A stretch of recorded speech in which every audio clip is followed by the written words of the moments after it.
한자 성어 가운데 인제명 호제피라고 하는 성어가 있습니다. 무슨 뜻인지 여러분 상상해 보실 수 있겠습니까? 인제명 호제피. 그 말뜻을 하나하나 살펴보면은 우리나라 속담에 그대로 반영되어 있는 것을 볼 수가 있습니다.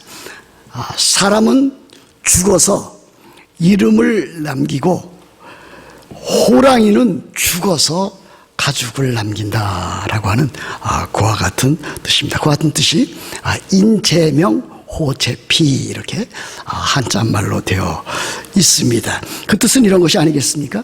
사람이 살아있는 동안에 좋은 일들을 많이 하면, 선행을 많이 하고 훌륭한 일을 많이 하면 그 이름을 후세에 남긴다. 그러니 살아있는 동안에 그 이름에 걸맞는 삶을 살아가라 하는 그와 같은 뜻인 줄로 압니다. 여러분도 이름을 갖고 있지만 저도 이름을 갖고 있습니다. 이 세상에 태어나는 모든 사람들은 누가 지어줬던 것 간에 그 이름을 갖고 있습니다. 여러분이 알다시피 제 이름은 정관호입니다. 정은 성으로서 나라정입니다. 그리고 관자는 관용할 때 쓰는 너그러울 관자입니다. 호자는 넓을 호입니다. 그래서 부모님이 의논을 해서 이름을 관호라 이렇게 정해 주었습니다. 물론 돌림자는 관자가 되겠습니다. 그런데 제 이름을 생각할 때마다 참으로 부끄럽게 생각하는 일들이 참으로 많습니다. 참으로 저는 마음이 그 이름 그대로 너그럽지 못합니다. 너그러울 관자를 썼는데 너그럽지 못합니다. 넓을 호자를 썼는데 제 체격이 어려서부터 그렇게 넓은 아주 체격이 듬직한 그와 같은 체격이 아니었습니다. 지금은 조금 여러분 보시기에 낮았습니다만은 제가 우리 그 만나교회 올 때만 해도 체중이 50kg 미만이었습니다. 지금 이제 그것보다는 이제 훨씬 이제 많이 나가서 평균 체중에 이르게 되었습니다. 여하튼 제 이름을 생각할 때마다 나는 그 이름에 맞지 아니한 걸맞지 아니한 삶을 살아가고 있는 것이 아닌가 그렇게 생각하고 있을 때가 종종 있습니다. 제가 어느 설교집을 읽을 때에 이와 같은 예화를 기록해 놓은 설교집을 본 적이 있습니다. 보나파르트 나폴레옹입니다. 여러분 나폴레옹에 대해서는 잘 알고 있을 것입니다. 나폴레옹이 어느 한날 자기 휘하에 있는 군인들 가운데 한 사람, 그 한 사람의 이름이 자기의 이름과 똑같은 나폴레옹이라고 하는 이름을 사용하고 있다고 하는 것을 들었습니다. 그런데 문제는 뭐냐?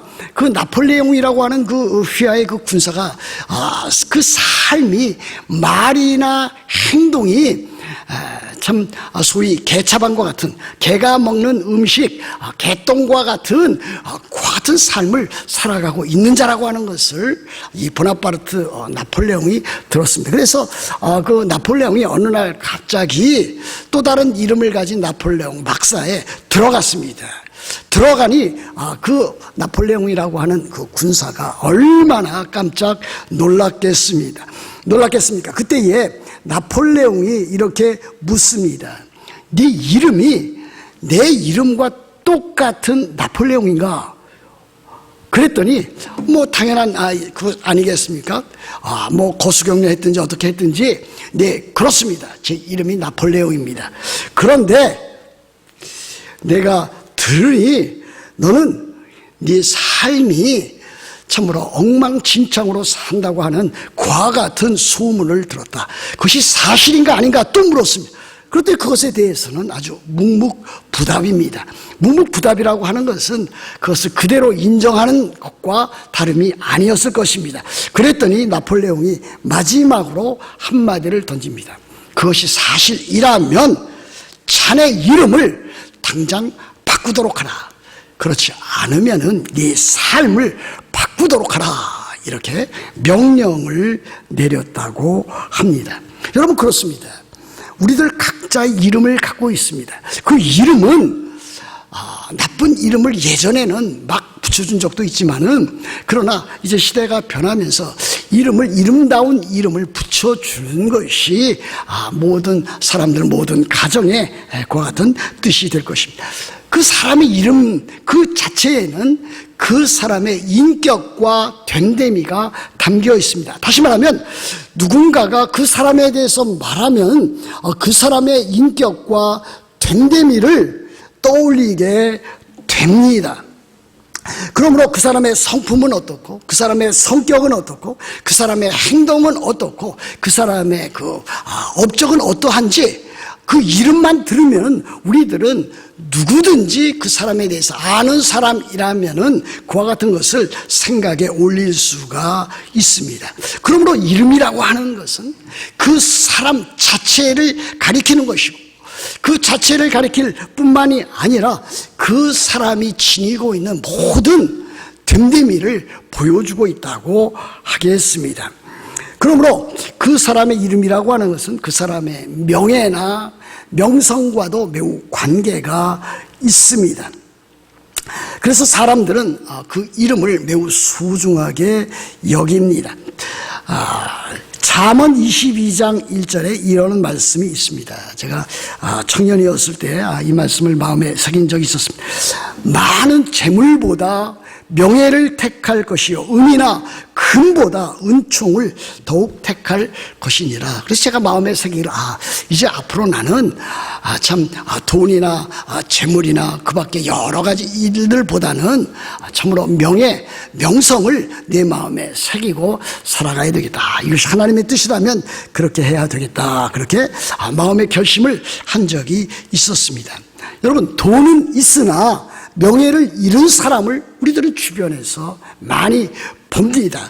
권력은 갖고 있으나 명예를 잃은 사람도 많이 보게 됩니다. 어떠한 사람들이 그렇습니까? 우리들 주변에 정치가들이 그렇지 않습니까? 우리들 주변에 있는 교수들이 그렇지 않습니까? 또 변호사들이 그렇지 않습니까?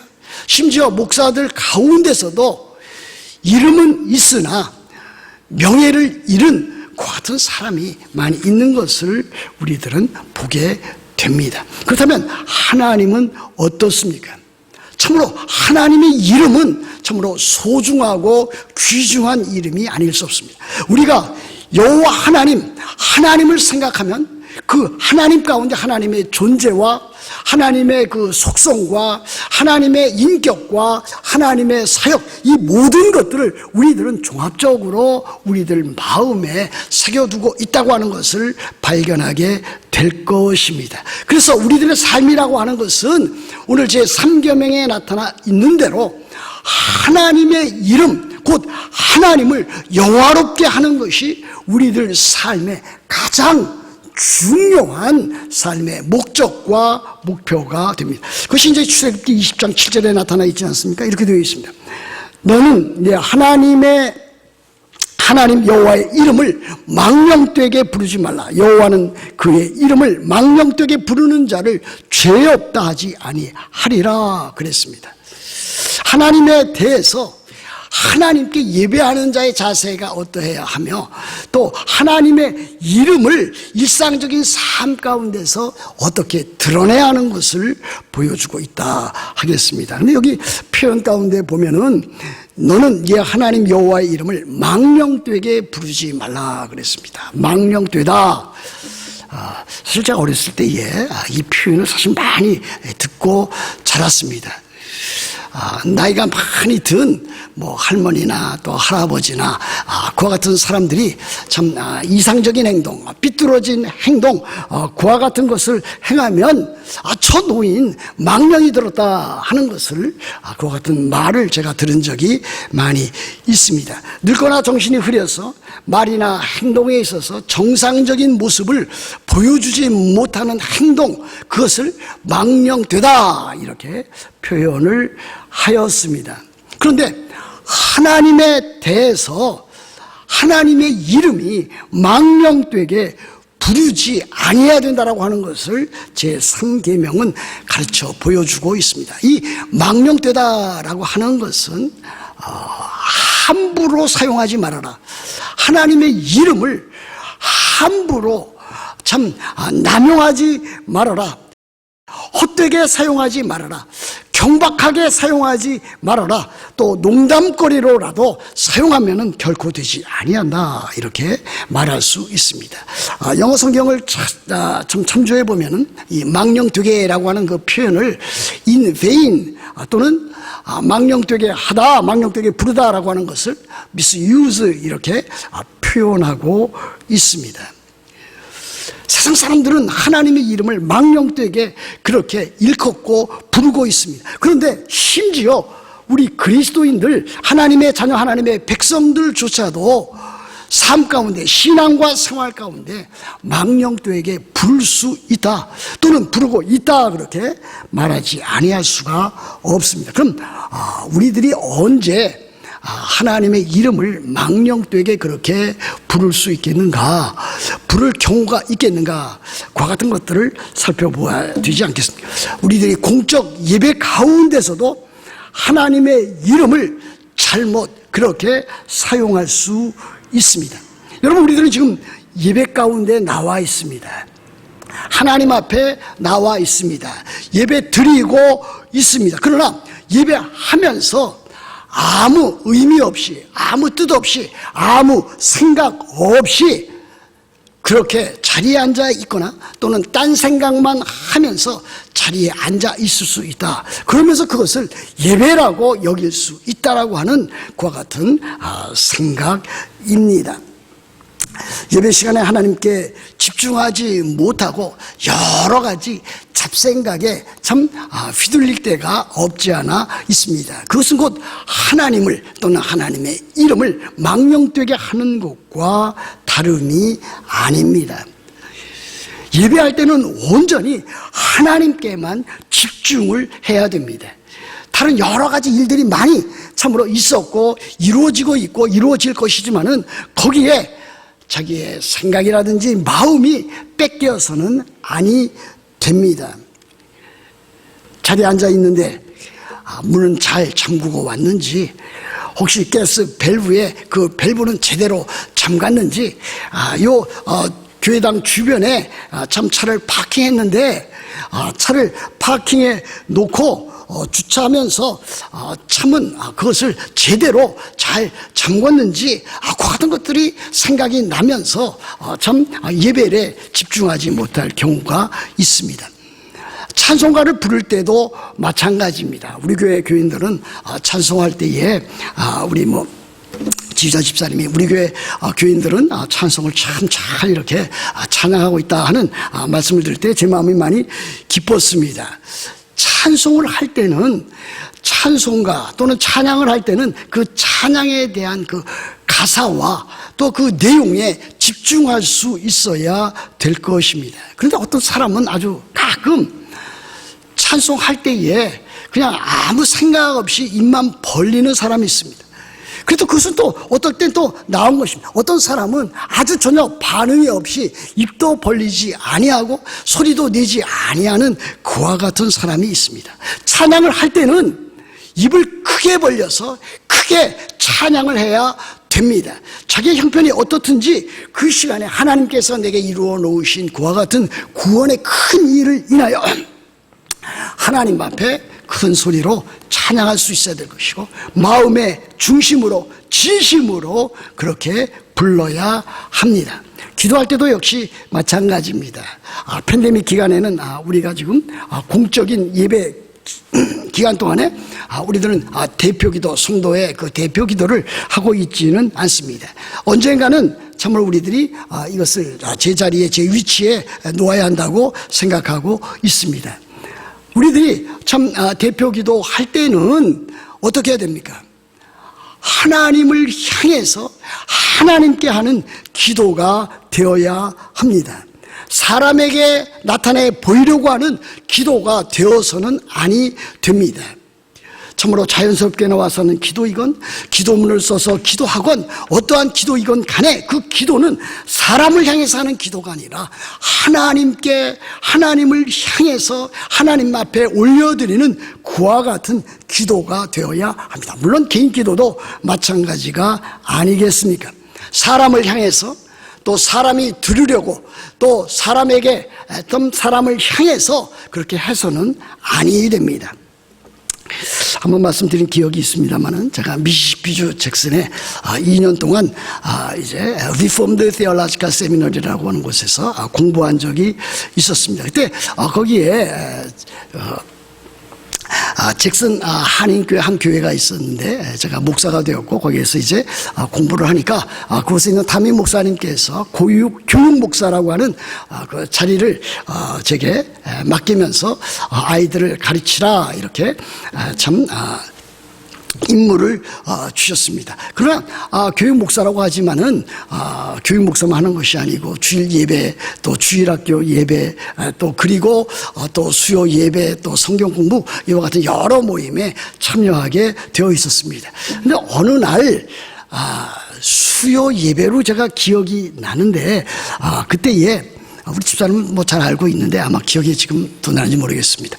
메리 안이라고 하는 조금 연세가 드신 집사님이 이제 기도 순서가 되어서 대표 기도를 맡게 되었습니다. 근데 그분의 그 기도하는 내용이 참으로 가관이었습니다.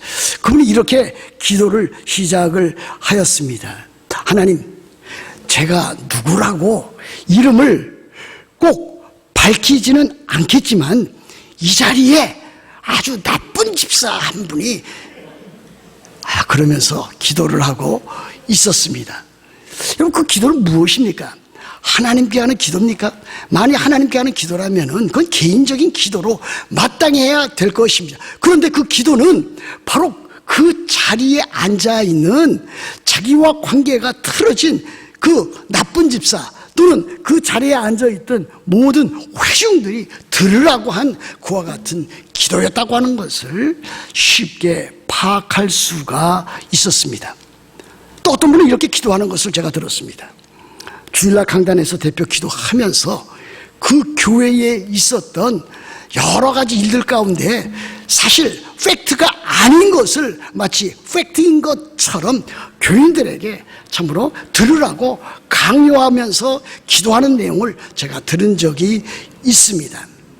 여러분, 기도를 하는 것은 하나님께 하는 것입니다.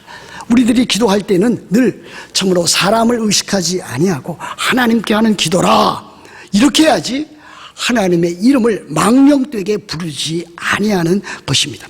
우리들이 주기도를 하고 있습니다. 저도 주기도를 가끔 참으로 공집회 가운데 또는 또 모든 회무가 마칠 때에 주기도를 할 때가 있습니다. 그러나 이 주기도, 주의 기도, 주님께서 그의 제자들에게 가르쳐 주신 기도는 예배나 모든 집회 끝 마무리로 하라고 한 것은 아닙니다. 끝 마무리로 할 수도 있지만은 그것을 형식적으로 기계적으로 하라고 한 것은 아닙니다. 그것은 대표적인 모범 기도입니다.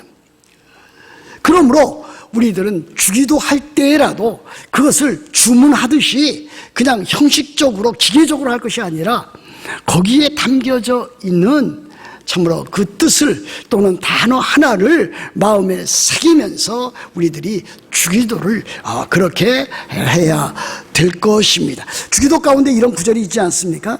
이름이 거룩히 여김을 받으시오며 그랬습니다. 이름이 거룩히 여김을 누구의 이름이? 당신의 이름이 Thy name입니다. 하나님의 이름이, 하나님 아버지의 이름이 거룩히 여김을 받으시오며 그랬습니다. 그러므로 우리들은 참으로 우리들의 삶 가운데서도 하나님의 이름이 영광을 받으실 수 있도록 우리들이 기도할 때도 하나님의 이름이, 하나님 아버지의 이름이 거룩히 여김을 받을 수 있도록 그렇게 기도를 해야 됩니다. 예배 시간에는 옆 사람과 잡담하거나 셀폰이나 스마트폰을 가지고 예배와 전혀 관련이 없는 그와 같은 행동을 하지 말아야 될 것입니다. 예배 시간에 딴 생각이나 잡생각으로 시간을 보내는 일도 하지 말아야 될 것입니다. 오직 예배는 예배 가운데 있는 모든 순서 하나에 참 최선을 다해서 거기에 집중해서 예배를 해야 될 것입니다. 그래서 우리들은 참으로 예배할 때에 성령과 진리로 드리는 그와 같은 예배가 되어야 될 것입니다. 예배뿐만이 아닙니다. 그게 두 번째로 우리들은 일상적인 생활 가운데서도 하나님의 이름을 망령되게 부를 수 있습니다. 일상적인 삶, 우리의 전체적인 삶의 가운데서 그 모든 일들이 예배가 되어진다라고 하는 것을 가장 잘 가르쳐 보여주는 성경 구조는 저는 로마서 12장 1절 말씀이라 그렇게 믿고 있습니다. 우리의 드리는 이 공동체적인 예배뿐만이 아니라 우리의 삶 전체가 그 외의 모든 삶 전체도 하나님 앞에 드려지는 예배가 되어져야 된다라고 하는 사실입니다. 이렇게 되어 있지 않습니까? 그러므로 형제들아, 내가 하나님의 모든 자비하심으로 너희를 구원하노니 너희 몸을 하나님이 기뻐하시는 거룩한 산 제물로 드리라. 이는 너희가 드릴 영적 예배니라 그랬습니다.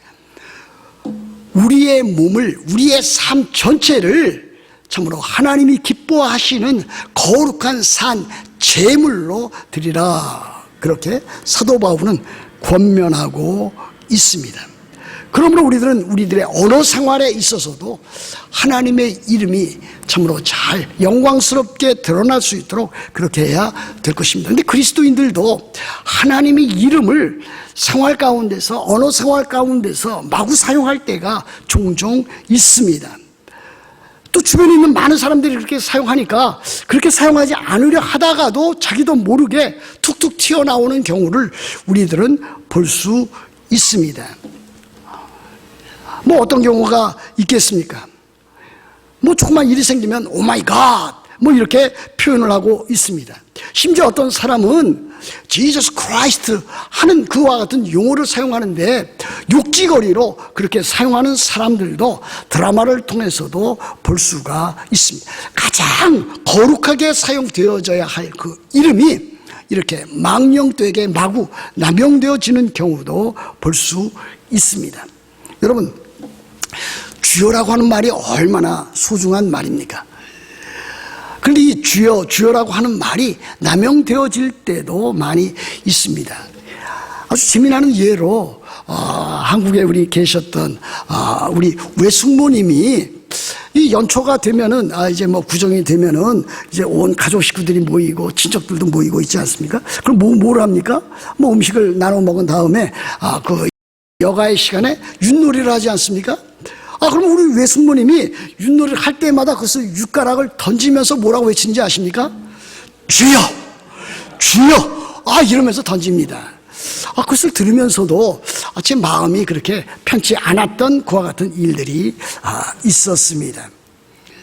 하나님의 이름이 참으로 잘 사용되어질 수 있도록 우리들은 그렇게 해야 될 것입니다. 특별히 어떤 사람들과 맹세하는 일에 있어서 우리들은 하나님을 두고서 맹세할 경우도 있습니다. 또 우리들은 하나님의 이름을 걸고 하나님께 약속한 일도 있고 또 다른 사람들과 함께 약속을 하는 그와 같은 경우도 있습니다. 레위기 19장 2절 말씀에 보면 이와 같은 말씀이 있습니다. 너희는 내 이름으로 거짓 맹세함으로 네 하나님의 이름을 욕되게 하지 말라. 나는 여호와이니라 그랬습니다. 그러면 우리들은 참으로 진실되게 하나님의 이름이 잘 제대로 사용될 수 있도록 그렇게 해야 될 것입니다. 그러므로 그리스도의 삶이라고 하는 것은 참으로 진실되어야 되는 것이고 또 성실하게 또 그렇게 살아가야 합니다. 우리들은 자식에게, 우리 자녀에게 뭐라고 가르칩니까? 너 거짓말하면 안 돼. 그렇게 가르치고 있지 않습니까? 너 다른 사람의 것을 훔치면 안 돼. 그 모든 것들이 어디에 들어있습니까? 다 십계명 안에 들어있지 않습니까? 우리들은 자녀들이 잘 되기를 그렇게 바랍니다. 그런데 오히려 부모들이 자녀들 앞에서 또 다른 사람들 앞에서 거짓말하고 참으로 슬쩍슬쩍 또 다른 사람의 것을 자기 것으로 취하는 그 같은 경우도 없지 않아 있습니다. 때에 따라서는 자녀들이 자기 부모에게 또는 자기 엄마에게 You lied to me. 엄마가 나에게 거짓말했어. You're lying. 이렇게 말을 할 때도 종종 있는 것을 듣게 됩니다. 우리들이 자녀들에게는 거짓말하지 말라고 하면서 자기가 거짓말한다면은 자녀들이 무엇을 배울 수 있겠습니까? 그러면 우리들은 하나님과 함께한 약속, 사람들과 한 약속, 교회에 한 약속, 이와 같은 것들은 최선을 다해서 잘 지켜나가야 될 것입니다. 7절 하반절에 이와 같은 경고의 말씀이 있지 않습니까? 여호와는 그의 이름을 망령되게 부르는 자를 죄 없다 하지 아니하리라 그랬습니다. 죄 없다, 완곡하게 표현해 놓은 것입니다. 그렇지 않습니까? 그러나 이 완곡하게 죄 없다 하지 아니하리라 이렇게 표현해 놓았지만 이것은 강력한 경고의 형태가 되고 있는 것입니다. 하나님의 이름을 망령되게 일컫는 자는 반드시 죄 있다 하리라 하는 그 같은 뜻으로 사용했다고 우리들은 볼 수가 있습니다. 여러분, 사랑하는 성도 여러분, 여러분들의 삶 가운데서 여러분들은 하나님의 이름이 망령되게 불려지지 않도록 해야 될 것입니다. 하나님의 이름이 망령되게 불려지게 하는 그와 같은 사람들에게는 하나님께서 그 죄에 대한 책임을 묻겠다 그렇게 말씀을 하십니다. 그러나 우리는 여기에 그치지 않습니다. 하나님의 이름이 망령되게 불려지지 않도록 하나님의 이름을 망령되게 부르지 말라라고 하는 것은 역으로 하나님의 이름만이 오로지 참으로 거룩하게 하나님의 이름만이 영광스럽게 불려지도록 그렇게 말을 해야 될 것이고 예배해야 될 것이고 삶을 그렇게 살아야 될 것을 보여주고 있습니다. 시편 8편 1절과 9절 말씀에 이와 같은 동일한 말씀이 있습니다. 여호와 우리 주여 주의 이름이 온 땅에 어찌 그리 아름다운지요 주의 영광이 하늘을 덮었나이다 그랬습니다. 성부 하나님께서 성자 하나님이신 예수 그리스도에게 이름을 주셨다고 했습니다. 그 이름이 다름 아닌 주라고 하는 로드라고 하는 그와 같은 이름입니다. 여러분 빌립보서 2장 9절부터 11절에 이와 같은 말씀이 있습니다. 이러므로 하나님이 성부 하나님께서 그를 예수 그리스도를 지극히 높여 모든 이름 위에 뛰어난 이름을 주사 그랬는데 그 뛰어난 이름이 예수님의 이름들 가운데서 주라고 하는 로드라고 하는 그 이름입니다. 그 주라고 하는 이름은 곧 여호와 하나님이라 하는 그와 같은 뜻입니다. 주라고 하는 이름을 주사 하늘에 있는 자들과 땅에 있는 자들과 땅 안에 있는 자들로 모든 무릎을 예수의 이름에 꿇게 하시고 모든 이름으로 모든 입으로 예수 그리스도를 주라 시인하여 하나님 아버지께 영광을 돌리게 하셨느니라. 우리의 삶이 참으로 하나님의 이름을 높이고 예수 그리스도의 이름을 높임으로 하나님의 영광을 위하여 살도록 그렇게 하셨다라고 하는 사실입니다. 그 이하에 나오는 빌립보서 2장 12절과 13절 말씀 제가 말씀을 드립니다. 항상 복종하여 두렵고 떨림으로 너희 구원을 이루라. 너희 안에서 행하시는 이는 하나님이시니 자기의 기쁘신 뜻을 위하여 너희에게 소원을 두고 행하게 하시나니 그랬습니다. 두렵고 떨림으로 너희 구원을 이루라 그랬습니다. 여기 구원이라고 하는 것은 우리 그리스도인들이 이 세상 살면서 거룩하게 살아가야 되는 그와 같은 일들을 구원이라고 표현해 놓았습니다. 그러므로 우리들은 이 세상 살면서 참으로 거룩하게 살아야 되고 또 두렵고 떨림으로 구원을 이루어 나가야 되는데 그 일을 위해서는 하나님의 이름을 참으로 영광스럽게 해야 될 것을 보여주고 있습니다. 사랑하는 성도 여러분, 오늘 예배에 참석한 여러 성도 여러분 모두 예배와 여러분들의 삶 가운데서 하나님의 이름을 망령되게 부르지 말고 오히려 하나님의 이름을 영광스럽게 하고 거룩하게 하고 또 여러분들의 삶이 거룩하게 되어지기를 우리 주 예수 그리스도 이름으로 축복합니다.